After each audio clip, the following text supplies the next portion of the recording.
আপনারা যখন বিমানে চড়েন তখন কি শুধু ভিডিও করতে থাকেন নাকি?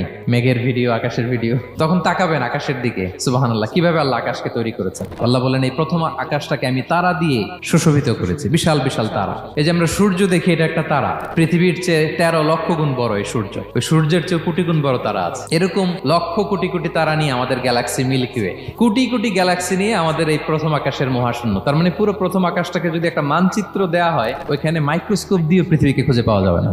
বিষ্ণু ইসলাম বলেন, দ্বিতীয় আকাশের তুলনায় প্রথম আকাশটা কত ছোট শোনো।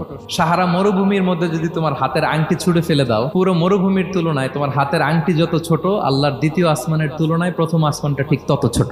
আবার তৃতীয় আসমানের তুলনায় দ্বিতীয় আসমানটা ঠিক ওই রকম। এইভাবে 7 আসমান, এরপরে আল্লাহর কুরসি, যেখানে আল্লাহ তার কুদরতি পা রাখেন। তো 7 আসমানটা যত বড়, পুরো সাহারা মরুভূমির মধ্যে আংটি ফেলে দিলে মরুভূমির তুলনায় আংটি যত ছোট, আল্লাহর কুরসির তুলনায় পুরো 7 আসমানটা ঠিক তত ছোট।